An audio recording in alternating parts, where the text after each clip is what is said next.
สวัสดีครับผมเคนจาก BIZboard นะครับเดี๋ยววันนี้ผมจะมาสอนวิธีการใช้ขาตั้ง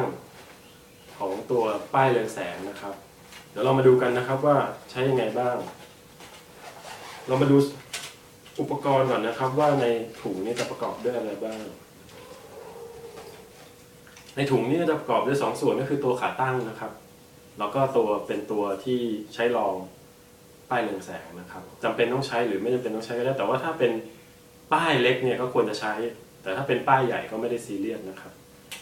เดี๋ยวคราวนี้เรามาดูนะครับว่าใช้วิธีการในการขาตั้งทำยังไงบ้างขั้นแรกนะครับเดี๋ยวเราจะยืดขาตั้งออกก่อนนะครับโดยการที่ปลดล็อกนะครับยังไม่ต้องกางออกนะครับแค่ยืดขาออกก่อนเฉยๆนะครับแล้วก็ยืดไปเรื่อยทั้ง3ขาเพราะถ้ากางขาออกไปเลยแล้วเนี่ยเรามายืดที่หลังมันจะค่อนข้างเกะกะนะครับตอนนี้เราได้แล้วนะครับเดี๋ยวเรามาจับ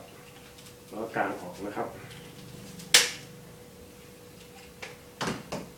แล้วเราก็ล็อกด้านตัวแท่นหุ่นตรงกลางไว้เสร็จแล้วตอนนี้เราจะได้ตัวขาตั้งแล้วเราก็ให้ตัวขอที่เป็นขอด้านหน้าเนี่ยเป็นตัวรองป้ายเรืองแสงนะครับซึ่งตัวนี้สามารถปรับระดับ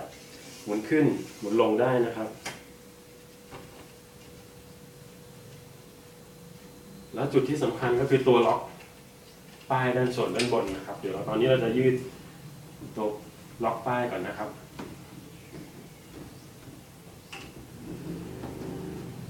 ครับพอเรายืดเสร็จแล้วปุ๊บเนี่ยเดี๋ยวเราก็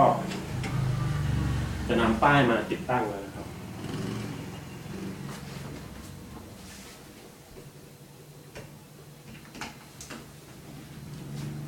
เราก็มานำป้ายมาติดตั้งแล้วก็ปรับระดับความสูงของตัวยึดเนี่ยให้เหมาะสมนะครับปรับเสร็จแล้วเราก็ล็อกดึงลงมาเพื่อที่จะล็อกนะครับ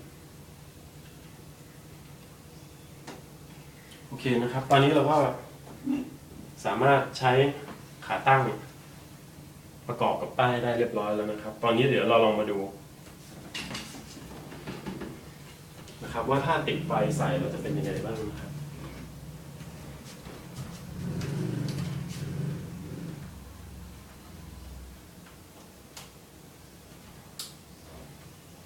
นี้นะครับ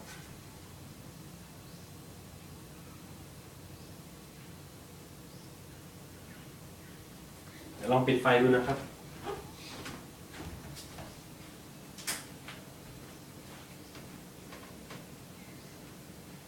โอเคนะครับจบการสาธิตของการใช้ขาตั้งครับผมขอบคุณครับ